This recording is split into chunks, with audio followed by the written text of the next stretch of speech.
오늘 우리에게 주시는 하나님의 말씀 봉독해 올립니다. 여호수아서 14장 6절에서 15절까지에 있는 말씀입니다. 때에 유다 자손이 길갈에 있는 여호수아에게 나아오고 그니스 사람 여분네의 아들 갈렙이 여호수아에게 말하되 여호와께서 가데스 바네아에서 나와 당신에게 대하여 하나님의 사람 모세에게 이르신 일을 당신이 아시는 바라. 내 나이 40세 여호와의 종 모세가 가데스 바네아에서 나를 보내어 이 땅을 정탐케 함으로 내 마음에 성실한 대로 그에게 보고하였고 나와 함께 올라갔던 내 형제들은 백성의 간담을 높게 하였으나 나는 나의 하나님 여호와를 온전히 쫓았으므로 그날에 모세가 맹세하여 가로되 내가 나의 하나님 여호와를 온전히 쫓았은즉 내 발로 밟는 땅은 영영히 너와 내 자손의 기업이 되리라 하였나이다. 이제 보소서 여호와께서 이 말씀을 모세에게 이르신 때로부터 이스라엘이 광야에서 행한 이 45년 동안을 여호와께서 말씀하신 대로 나를 생존케 하셨나이다. 오늘날 내가 85세로 돼 모세가 나를 보내던 날과 같이 오늘날 오히려 강건하니 나의 힘이 그때나 이제나 일반이라 싸움에나 출입에 감당할 수 있사온즉 그날에 여호와께서 말씀하신 이 산지를 내게 주소서. 당신도 그 날에 들으셨거니와 그곳에는 아낙 사람이 있고 그 성읍들은 크고 견고할지라도 여호와께서 혹시 나와 함께 하시면 내가 필경 여호와의 말씀하신 대로 그들을 쫓아내리이다. 여호수아가 여분네의 아들 갈렙을 위하여 축복하고 헤브론을 그에게 주어 기업을 삼게 하매 헤브론 그니스 사람 여분네의 아들 갈렙의 기업이 되어 오늘날까지 이르렀으니 이는 그가 이스라엘의 하나님 여호와를 온전히 쫓았음이며 헤브론의 옛 이름은 기랏 아르바라. 아르바는 아낙 사람 가운데 가장 큰 사람이었더라. 그 땅에 전쟁이 그쳤더라. 아멘. 오늘 말씀 갈렙의 헌신이라는 제목으로 하나님 말씀 증거하도록 하겠습니다. 1976년도쯤에 나왔던 신문입니다. 석유가 나왔다. 대한민국이 석유가 이 포항 지역에서 이 석유가 나왔다니 아마 여러분들 이 소식이 기억나시는 분들도 계실 것 같은데요.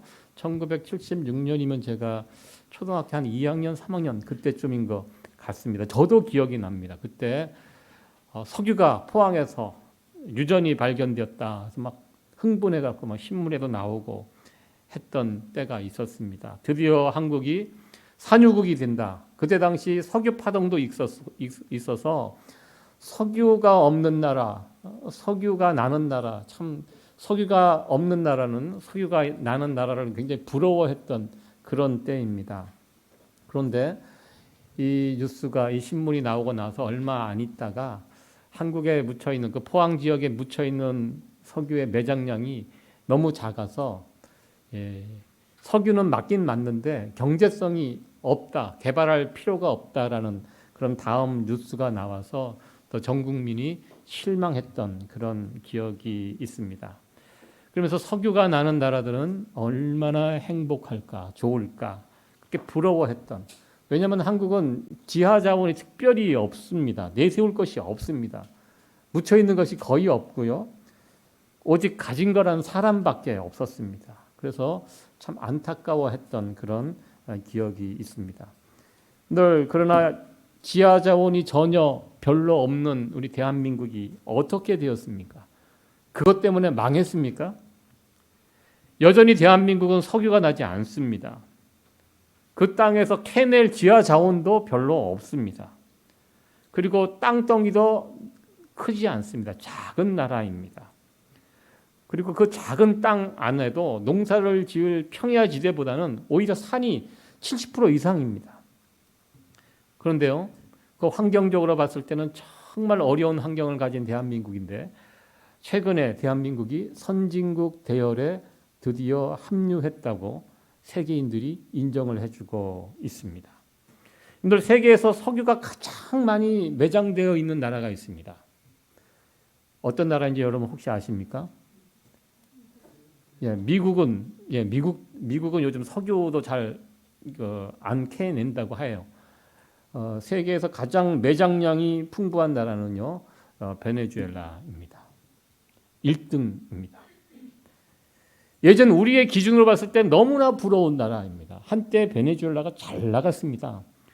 이 엄청난 이 기름을 생산해 갖고 전 국민에게 막 돈 나눠주고 흥청망청 쓰고, 그리고 저 나라 베네수엘라가 또 미인들이 많은 나라입니다. 그래서 되게 부러워했던 저 나라 사람들 부러워했던 그 때가 있었습니다.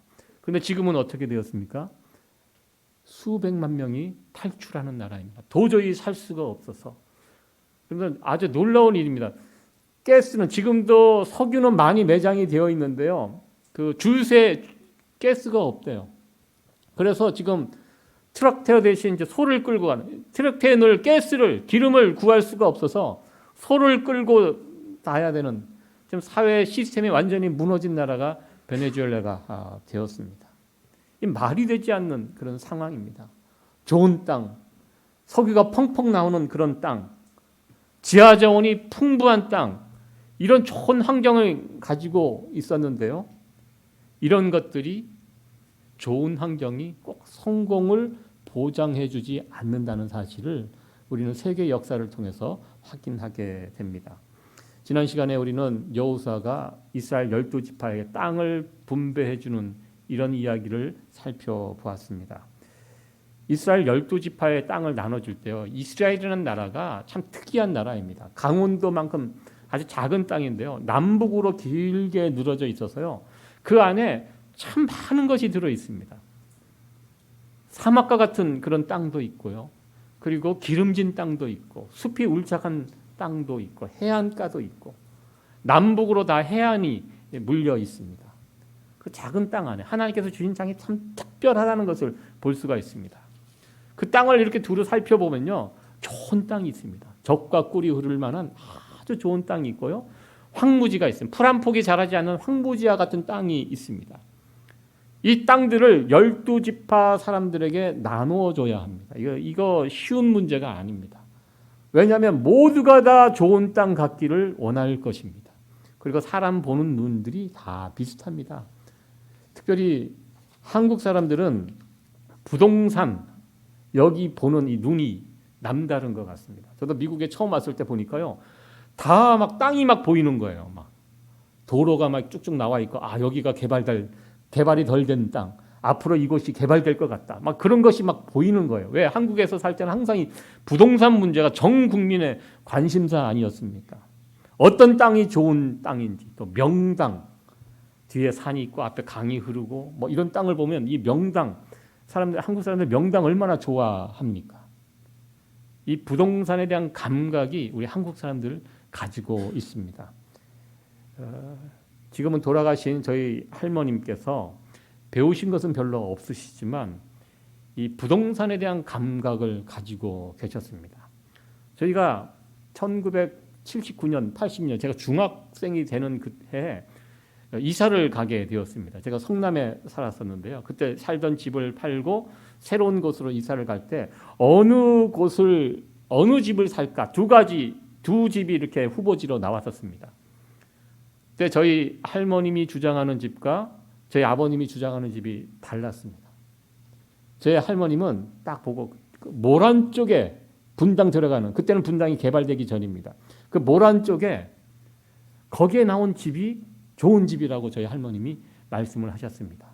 땅이 한 100여 평 정도 되는 그런 집이었고요, 집은 단층짜리 집이었습니다. 저희 할머님은 이 집을 사야 된다, 여기가 좋은 집이다, 앞으로 여기가 개발이 될 것이다, 저희 할머님이 그렇게 말씀을 하셨고, 저희 아버님은 항상 할머님이 말씀하시는 반대로 이야기를 하시는 분이었습니다. 청개구리, 그때 늘 다투셨어요. 무슨 소리를 하냐고, 남한산성 저 밑에 그 집은 2층 집이라고, 그 집을 사야 된다고. 저 어렸을 때 그 기억이 납니다. 막 그것 때문에 언성이 높아지고 막 그러시다가 아버님이 홧김에 그날 저녁에 나가셔서 바로 계약을 하시고 오셨습니다. 자칫 잘못하다간 그쪽으로 갈 것 같아갖고 아버님이 급하시거든요. 가서 계약하고 오셨습니다. 그 다음에 벌어진 일은 아마 여러분들도 아실 것입니다. 정확하게 10년 뒤에 1989년도부터 분당이 개발이 되었고요, 그쪽 지역 땅이 수십 배가 올랐습니다. 제가 알고 있는 분들도 분당 지역에 개장사 하시던 분들이 빌딩 갑부가 돼서, 졸부가 이제 거기서 이제 막 탄생이 되고요, 엄청난 그 개발 붐이 일어나면서 폭등을 했습니다. 저희 아버님이 선택한 그 남한산성 2층 집은요, 지금도 제가 가지고 있습니다. 저희 집이. 그 집에 살고 있거든요. 왜 살고 있냐면 안 팔려서. 예. 팔 수가 없어요. 이거 팔고 다른 집을 살 수가 없는 상황. 예. 그래서 제 할머님이 나중에 분당이 개발되고 막 그쪽이 번화가 됐을 때 저를 데리고 그 앞을 지나가시면서 잘 봐둬라. 이게 그때 살려고 했던 집인데 네 애비가 내 말 듣지 않고 이걸 놓치는 바람에 이거 샀으면 네 인생이 달라졌을 것이다. 뭐 이렇게 저희 할머님이 말씀하셨던 그런 모습이 기억이 납니다. 한국 사람들은요, 땅에 대한 특별한 감각이 있는 것 같습니다. 어느 땅이 좋은 땅인지 알아보는 능력이 탁월합니다. 이스라엘 12지파에게 나누어졌던 이 땅들, 딱 보면 압니다. 어느 땅이 좋은 땅인지, 어느 땅이 쓸모없는 땅인지 잘 압니다. 누구에게 좋은 땅이 돌아갈까? 아마 사람들이 첨예의 관심이 거기에 있었을 것입니다. 그리고 특별히 이스라엘에는 대표되는 두 지파가 있습니다. 유다 지파와 에브라임 지파입니다. 유다 지파 대표는 갈렙입니다. 오늘 말씀의 주인공 갈렙이 유다 지파 사람이고요. 그리고 또 하나의 대표되는 사람이 여호수아. 여호수아는 에브라임 지파 사람입니다. 나중에 이스라엘이 남북으로 갈 때요, 유다를 중심으로 남유다가 되었고요, 에브라임을 중심으로 북이스라엘이 되었습니다. 대표되는 지파입니다. 12지파가 있지만 그 중에 대표되는 유다 지파, 에브라임 지파, 과연 이들이 어떤 땅을 차지할까? 이스라엘 나머지 10개 지파 사람들이 관심을 가지고 바라보고 있습니다. 왜냐하면 저들은 힘 있는 지파거든요. 힘센 지파가 어떤 땅을 차지할까? 세상적인 논리로는 힘센 지파가 어떤 땅을 차지합니까? 좋은 땅을 차지하죠. 기름진 땅. 그래서 여러분들 저 유다 지파가 차지한 땅 대부분은요, 어떤 땅이냐면 사막과 같이 쓸모없는 땅입니다. 이스라엘은요, 저 위로 올라갈수록 좋은 땅입니다. 근데 유다 지파, 에브라임 지파, 이 사람들이 어떤 땅을 차지할까? 사람들이 반짝반짝하면서 지켜보고 있는 것입니다. 얼마나 좋은 땅을 가져갈까? 참 불안하기도 하고 초조하기도 하고, 예. 이럴 때 갈렙이 여호수아를 찾아와서 드디어 이야기를 합니다. 자신의 땅에 대해서 어떤 땅을 요구할지. 여호수아도 아마 이게 조마조마했을 거예요. 도대체 갈렙이 와서 어떤 땅을 요구할까? 예. 그러면서 갈렙이 여호수아에게 이야기를 합니다. 소상히 지금까지 되어진 일들을 소생하게 밝힙니다. 사실 갈렙이 요구하는 이 땅은요, 그렇게 좋은 땅이 아니었습니다. 갈렙은 여호수아 앞에 가서 이런 이야기를 합니다. 지난 40년, 45년 동안 내가 한 마음으로 하나님 말씀을 붙들고 당신과 같이 이스라엘 12지파가 들어가서 정탐 보고를 할 때 10명은 하나님의 의견과 반대되는 의견을 했지만 당신과 나는 하나님을 믿고 우리가 믿음의 보고를 하지 않았냐. 그러면서 나머지 당신을 도와서 정말 열심히 최선을 다해서 내가 이 정복, 이 일들을 했었다. 그러면서 이렇게까지 이야기하니까 여호수아가 좀 불안해지겠죠. 내가 지금까지 이렇게 당신을 충실히 섬기고 하나님 말씀대로 순종하면서 왔으니까 그 다음 이어지는 이야기는 어떤 이야기입니까? 당연히 나에게 이 땅을 달라. 이 당당히 요구할 수 있는 상황입니다. 그런데 갈렙은요, 그 상황에서 어떤 요구를 합니까? 갈렙은요, 놀라운 이야기를 합니다. 12절 말씀입니다. 우리 12절 말씀 같이 한번 읽어보도록 하겠습니다. 시작. 그날에 말씀하신 이 산지를 내게 주소서. 당신도 그날에 들으셨거니와 그곳에는 아낙 사람이 있고 그 성읍들은 크고 견고할지라도 여호와께서 혹시 나와 함께 하시면 내가 필경 여호와의 말씀하신 대로 그들을 쫓아내리이다. 아멘. 예, 갈렙이 지금 무슨 이야기를 하고 있습니까? 9절에 보면 믿음의 보고를 했던 갈렙에게 모세가 이런 약속을 해줍니다. 네가 가나안 땅에 들어가서 밟는 땅, 네가 밟은 땅을 내가 너에게 주겠다. 너와 네 기업이 영영이 그 땅을 누리도록 하겠다고 약속을 해주십니다.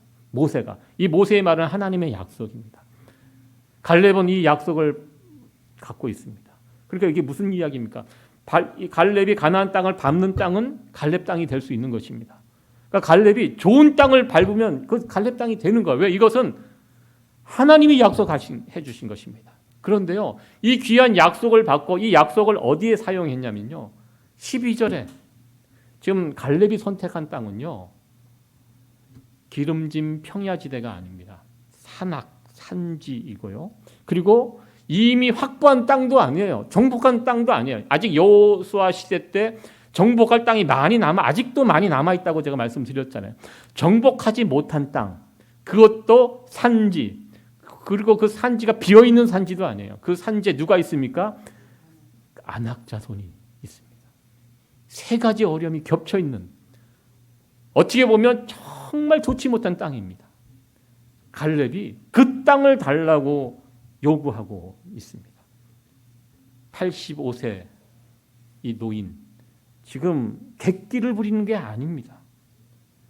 이 12절 말씀을 보면 이 말씀 속에는 갈렙의 분명한 신앙 고백이 들어있는 것을 보게 됩니다.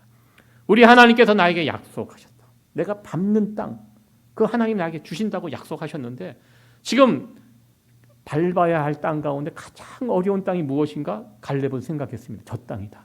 저 산지, 강력한 적들이 살고 있는, 아낙 자손이 살고 있는 저 산지는 정복하기도 쉽지 않은데, 근데 하나님이 나에게 약속을 해주셨는데, 무슨 약속? 내가 밟는 땅은 그 땅을 하나님이 나에게 주신다고 약속했기 때문에 저 어려운 땅을 내가 밟겠다.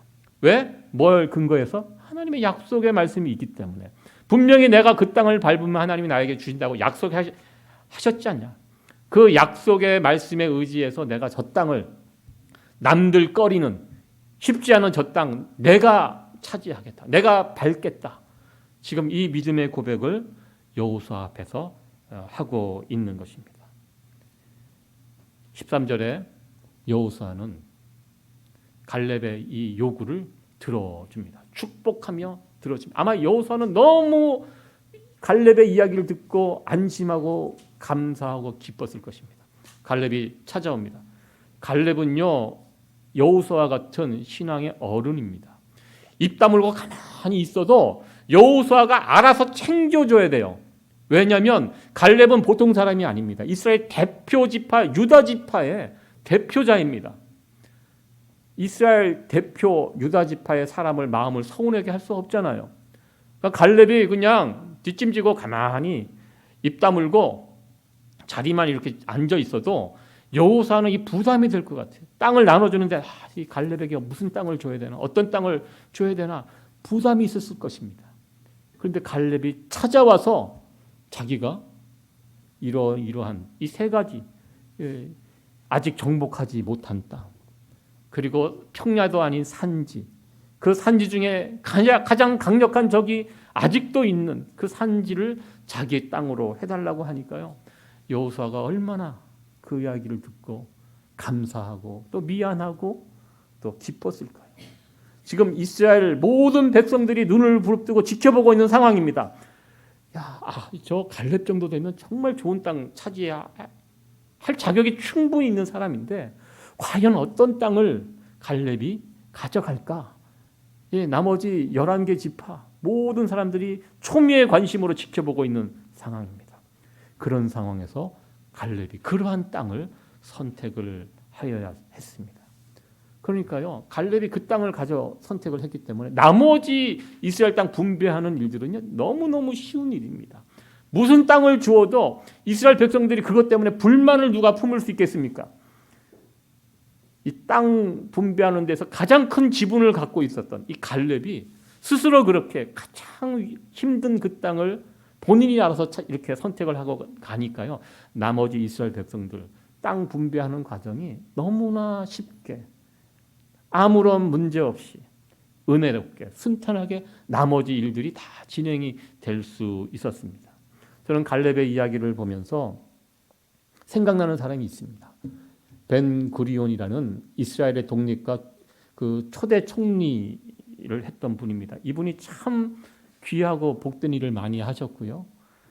이분이 이스라엘 사람들에게 큰 존경과 사랑을 받았던 분입니다. 이분이 은퇴를 하실 때, 이분이 은퇴하시면서 찾아간 그 곳이 이스라엘 땅 가운데 가장 불모지인 그 남쪽 네게브 사막 한복판으로 이 부분이 천막을 치고 그곳에 들어가셨습니다.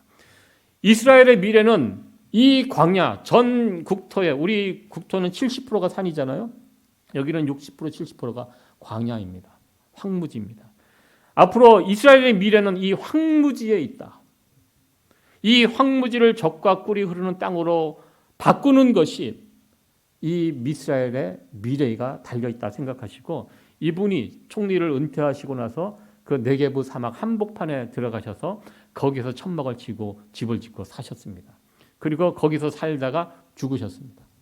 제가 이스라엘을 성지순례를 갔을 때요, 이분의 무덤을 이렇게 봤는데 정말 그곳에 은퇴하시고 그곳에 집 짓고 거기서 살고 거기다가 무덤을 만들어 놓았습니다. 이분의 이 정신이 지금도 살아 있어서요, 지금도 이스라엘의 많은 젊은이들이 이 사막을 옥토로 바꾸는 이 일에 아주 헌신적으로 일을 하고 감당하고 있다고 합니다. 그래서 이스라엘이 여러 세계적인 기술이 있는데요, 가장 세계에서 1등 되는 기술이 사막과 같은 기후에서 농작물을 재배하는 기술이 이스라엘이 최고라고 합니다. 제가 이스라엘에 가서 음식을 먹을 때 너무너무 맛있게 먹었던 것이 채소입니다. 꿀송이처럼 달아요. 제가 채소를 좋아하는 사람이 아니에요. 저는 육식을 오히려 훨씬 좋아합니다. 근데 이스라엘 가서 아침마다 나오는 이 샐러드가 너무너무 맛있는 거예요. 이스라엘 땅에서 재배되는 그 채소, 그리고 우유, 이런 것이 세계 최고의 품질입니다.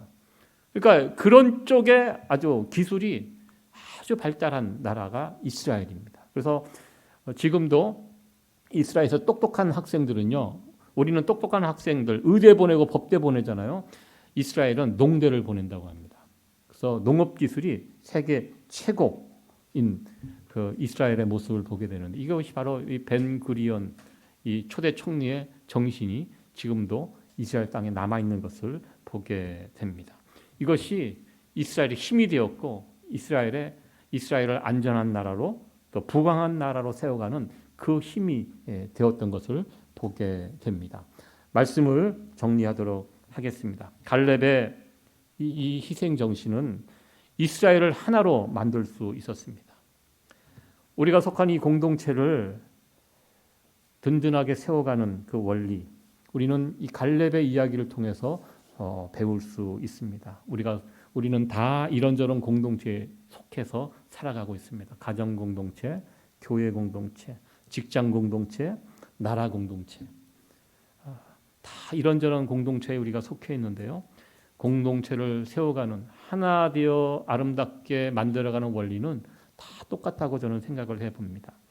여러분들, 지난번 한국에서 정권이 이렇게 바뀌게 되었는데요, 국민들이 정권을 바꾼 가장 큰 이유가 무엇입니까? 이 부동산 문제였습니다. 부동산, 땅, 모든 사람들이 늘 관심사가 거기에 있거든요. 그거 잘못해갖고 정권이 바뀌었습니다. 특별히 그 가운데 LH 사건이라고 여러분들 들어보셨습니까? LH. 이게 무엇인가 찾아보니까요, 한국에는 그런 정부기관이 있습니다. 어떤 신도시를 개발해서 거기에다 아파트를 짓고 거기다가 이제 사람들을 이주시켜갖고 이 집중화된 서울을 이렇게 분산시키, 이것을 위해서 LH 공사라는 것이 만들어졌는데요. 나중에 알고 보니까요, LH 공사, 나라의 국가의 녹을 받고 살아온 공무원들입니다. 그러니까 미리 어느 땅이 개발될 것이다라는 이 고급 정보를 그들이 갖고 있잖아요. 그 정보를 가지고 자기들이 먼저 거기다 땅을 사놓고 있었습니다. 그러니까 그분들이 그런 이야기를 해요. LH 공사 공무원 평생 일하는 것보다 이렇게 땅 하나 사놓고 있는 것이 훨씬 이익이 크대요. 욕을 먹어도 그냥 땅 사놓고 있는 거예요. 그게 LH 사태입니다. 그것이 지난 정권에서 터졌습니다. 온 국민이 난리가 났죠. 화가 났죠. 어떻게 그럴 수가 있느냐.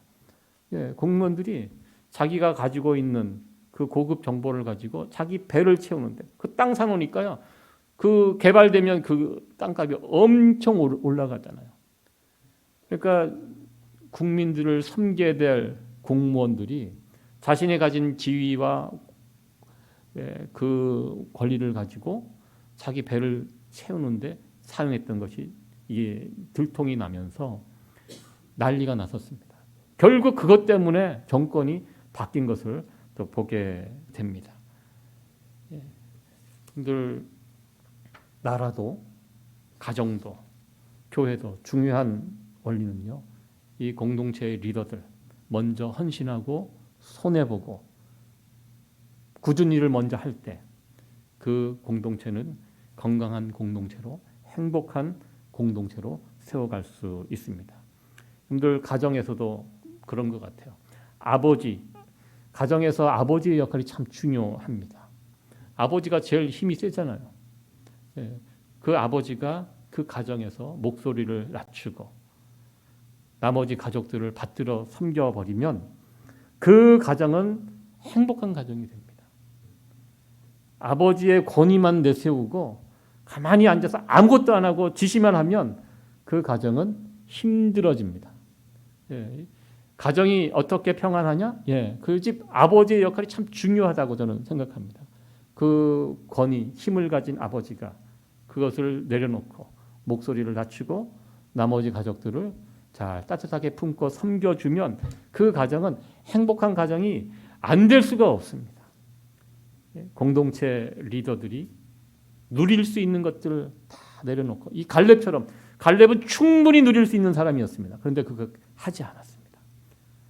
그것을 내려놓으면 내려놓을수록 그 공동체는 건강하고 행복한 공동체가 될 수 있습니다. 오늘 본문에 나와 있는 이 갈렙의 귀한 헌신, 수고가 우리 모두에게 도전이 되는 귀한 시간이 되어지기를 간절히 축원합니다. 또 하나 우리가 갈렙을 통하여 배울 수 있는 것은요, 우리 사람은요 환경의 영향을 많이 받습니다. 그러나 환경의 지배를 받는 존재는 또한 아니라는 것입니다. 우리는 좋은 환경을 만들어 주려고 합니다. 우리 자녀들에게도. 그러나 물론 좋은 환경이 있으면 좋겠지만 그 좋은 환경이 아니더라도 나쁜 환경을 나쁜 환경이 왔다고 해서 그것 때문에 사람이 망하는 것은 아니라는 것을 우리는 갈렙의 경우를 통해서 보게 됩니다. 좋은 환경보다 중요한 것은 정신이고 믿음입니다.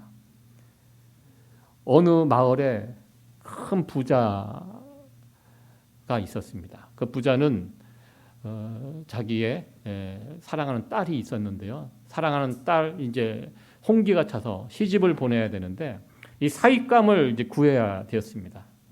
엄청난 부자였는데요. 그래서 광고를 했습니다. 내 딸과 결혼할 사윗감을 구한다는 광고를 하고 그 청년들을 또 자기 집에 모았습니다. 자기 집에 뒤에 가면 큰 수영장이 있었습니다. 그래서 그 지원한 청년들을 뒤에다가 세워놓고 이 수영장에 여기서부터 제일 먼저 도착하는 그 청년에게 딸을 주겠다라고 그렇게 이야기를 하고 대신 이 수영장이 무엇이었냐면 물이 가득 찬 수영장 밑에 뱀들을 풀어 놓았습니다. 가장 용감한 청년에게 내 딸을 주겠다라고 이 이야기를 했습니다. 그러나 그 밑에 있는 뱀들을 보면서 모두가 주저하고 있을 때 청년 하나가 뛰어들었습니다. 열심히 수영을 하고 그래서 결국 그 사람들이 저 뱀에 물릴까 봐 막 조마조마하는 가운데 이 청년이 죽기 살기로 수영을 해갖고 결국 이쪽에 도착을 했습니다. 그래서 그 부자 아버지는 기뻐하면서 이 청년을 일으켜 세우면서 이제 딸의 사윗감으로 이렇게 인정을 해주려고 하는데 이 청년이 뒤를 돌아보면서 한마디를 했습니다.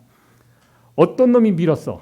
해서 그러니까 이 청년이 하고 싶어서 한 것이 아니라 등 떠밀려서 이런 상황이 벌어진 것입니다. 저는 이 이야기를 보면서 우리 대한민국의 생각이 났습니다. 이 상황이 비슷하잖아요. 등 떠밀었어. 얼마나 많은 안 좋은 환경들을 만났습니까? 6.25 또 민주화 운동 그 엄청난 데모 그리고 IMF도 만나고요. 그런 정말 안 좋은 환경들을 막 만났는데 죽기 살기로 한국이 살았잖아요. 한국의 백성들이 죽기 살기로 아무것도 없는 나라에서 정말 나쁜 환경들이었습니다. 그러나 나쁜 환경을 만났지만 거기에 낙담하고 포기하지 않고 죽기 살기로 헤엄쳐 살다가 보니까 어느새 선진국이 되었습니다. 그러니까 나쁜 환경이 꼭 나쁘게 적용이 되는 것이 아니라는 것입니다. 저와 여러분들 살아가면서 가끔 나쁜 환경들을 만날 때가 있습니다.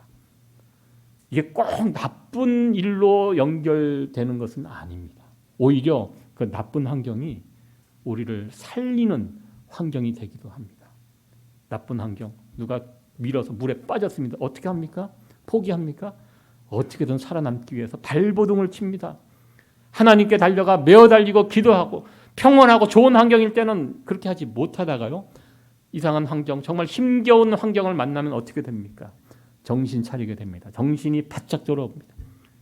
하나님께 부르짖고 평소보다 더 기도하고 더 메어 달리고 더 간절해지고, 그러면서 어느새 그 나쁜 환경이 나에게 복으로 다가오는 그런 경우가 많게 됩니다. 우리는 갈렙의 이야기를 통해서 이 모습을 배우게 됩니다. 누군가 나를 등 떠밀려서 안 좋은 환경으로 이렇게 처해 있지만 누가 나를 밀었어? 이 나쁜 환경을 탁타고 원망하고 거기에 주저앉아 있으면 그건 끝나는 인생입니다. 그러나 우리에게는 누가 있습니까? 하나님이 계십니다. 갈렙은 하나님의 말씀을 붙들었습니다. 그 말씀을 붙들고 발버둥 치며 살았습니다. 저와 여러분들 그냥 하나님이 알아서 잘 해주시겠지, 나 하나님 믿는데 하나님께서 이렇게 해주시겠지, 마냥 이렇게 덧놓고 기다리라는 것이 아닙니다. 여러분들 붙들고 계신 하나님 말씀 계십니까?